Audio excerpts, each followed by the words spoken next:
Merci Madame Sage. La parole est à Madame Cécile Untermeyer pour la Nouvelle Gauche.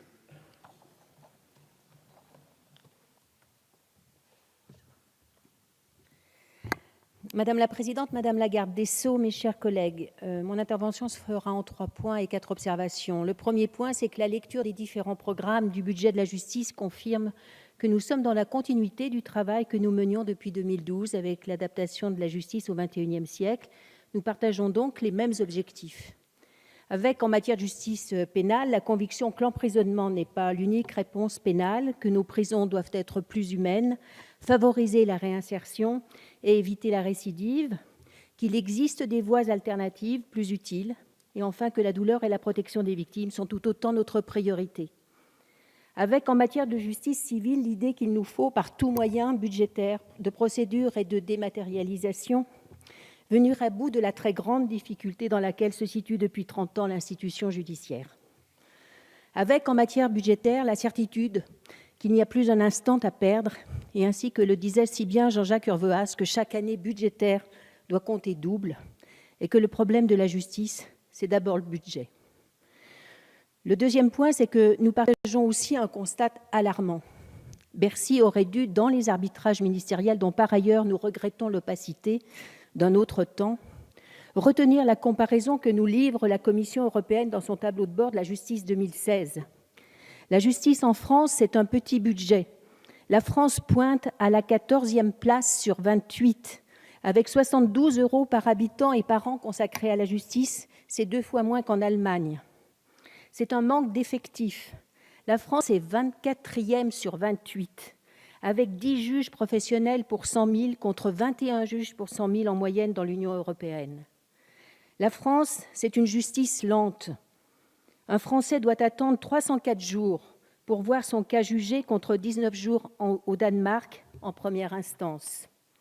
Il suffit de pousser la porte d'un tribunal de grande instance, de relater la situation dans les prisons avec un surpeuplement endémique qui ôte toute vertu à la réinsertion et met sous tension les surveillants, de rappeler dans quelles conditions les tribunaux de l'incapacité, des affaires de la sécurité sociale accueillent les justiciables, de rappeler que nous attendons toujours, malgré les avancées courageuses en 2015 avec la loi Macron, que les tribunaux de commerce répondent aux mêmes exigences conventionnelles que celles des TGI auxquelles ils appartiennent.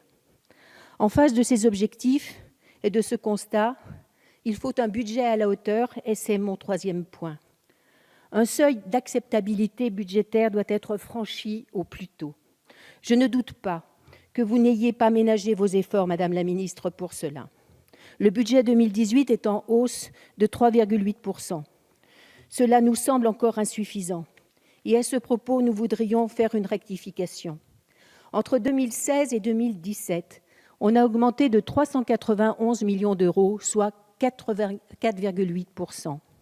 Entre 2017 et 2018, si l'on ajoute les 6 programmes, on a une augmentation de 196,550 millions, soit 2,3 %, alors que la croissance est là.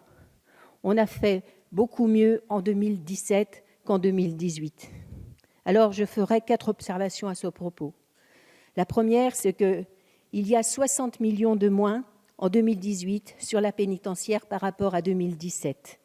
Et l'émoi est palpable dans ce secteur. La deuxième observation, c'est que ce que je disais en commission élargie, nous avons en 2017 2100 créations d'emplois, il n'y en a plus que 1000 en 2018. Alors que les vacances de poste s'affichent toujours par plusieurs centaines.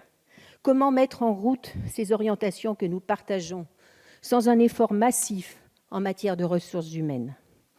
Les frais de justice, on en a parlé. Et enfin, le ministre des Comptes publics a annoncé le report du protocole parcours professionnel, carrière et rémunération pour l'ensemble de la fonction publique. Bercy impacte douloureusement la justice par cette décision.